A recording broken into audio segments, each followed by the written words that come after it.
What is up, everyone? It's your boy JSemp, and we're back here with another art video today. Today I've decided to let you in on a little bit of a trade secret. I get a lot of questions about how I make my Instagram videos. So today I'm going to take you step by step to how I make my Instagram videos. Let's get started.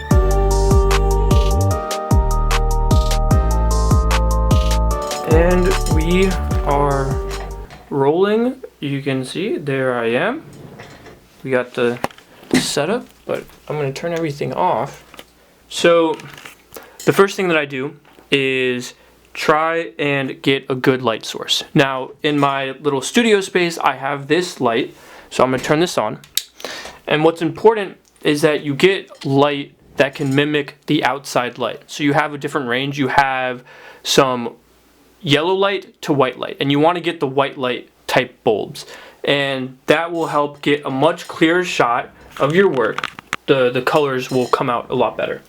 So the first thing that I do is I set up my tripod. If you don't have a tripod, then you can just literally use a stack of books. Before I got this tripod, I would use a stack of books, because you're not actually, the way I do it, I'm not actually using the tripod in all of its glory. I'm just using it to put my phone directly on top of. All I do is I rest my phone on top of the tripod like this, which is why you can do a stack of books if you so desire.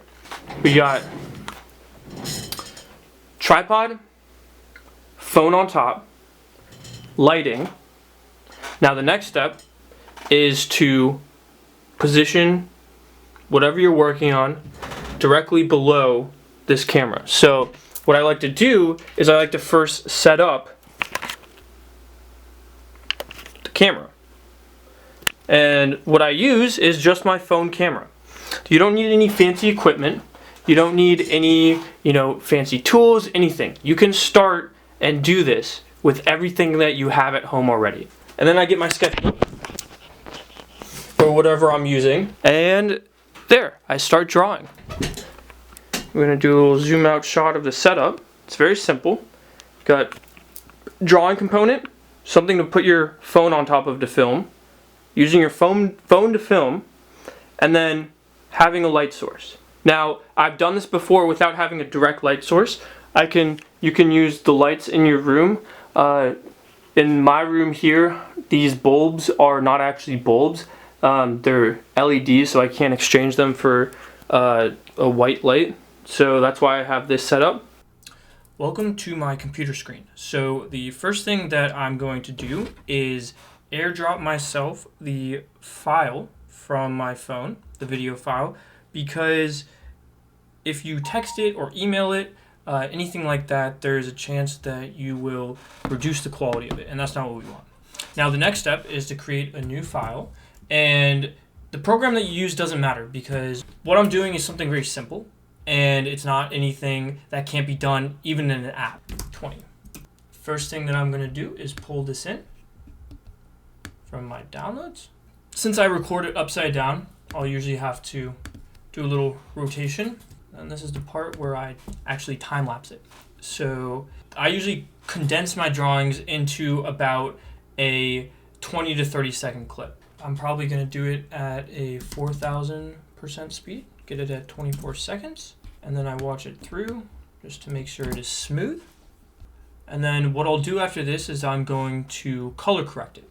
And there's nothing wrong with color correcting your photos of your drawings, videos of your drawings, because whenever you take a photograph or a video, it's not the actual representation of what it looks like in real life. You don't want to overdo it, but you want to do it just enough where you can get what it looks like in real life. I usually add a bit of contrast to mitigate any of the white of the paper that turns yellow, or any of the darkest darks that are lightened from any outside light.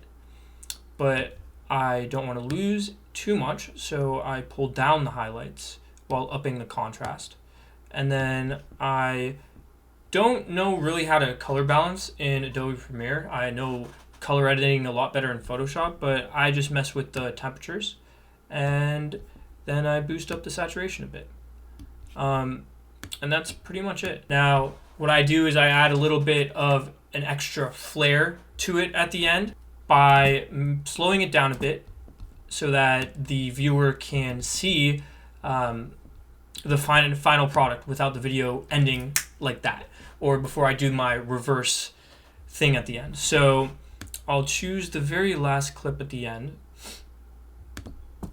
re-speed this back to the normal speed, and that will be the final clip for the very end. And then what I do is I put these clips together, and then I copy and paste it, and then I make it, because this is the part where I reverse the video, so you don't want to rewatch the entire video. So I put this to be about anywhere between 3 and 4 seconds. So this will be a nice 3-second one, and then I reverse the speed so that it creates a nice loop, right? So that once the video ends, it starts up again, right? It doesn't cut off and then go back to a blank page. It smoothly goes back to that blank page, and then the video can restart. We get into choosing the classic beat. So I always go with KJ Frey Beats. You can see all the designs that I've been making for him. And we go into his little beat cache, and I'm thinking that this is, you know, a little bit of a chill vibe, but nothing too crazy. He's got a nice range of beats. So you know, I might actually use one of his new beats. He just texted me.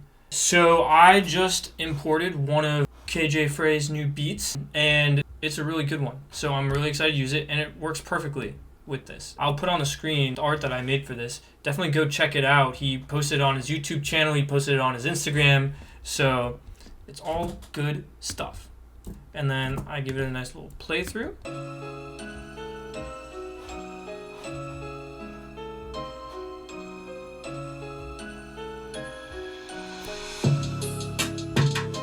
Yeah, this is lit. This is how we do it. KJ and J Semp collab, no cap, all the time.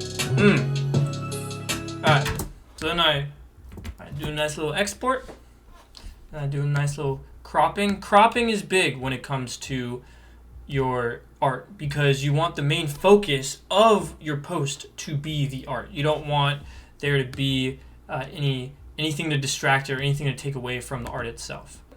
And the key thing to do is to airdrop this back to yourself if you're not doing the editing on your phone, because like I said, you don't want to keep on reducing the quality of the work. That is pretty much how I do it. I am going to give you a little outro.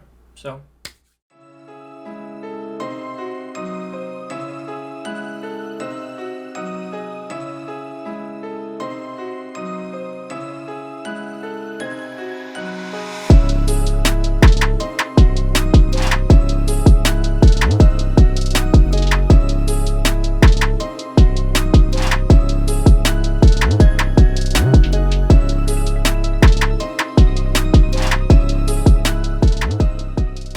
well, I hope you guys enjoyed that video, and I hope that you guys could take that information and apply it to your own Instagrams or whatever type of videos you guys are making to take it to the next level.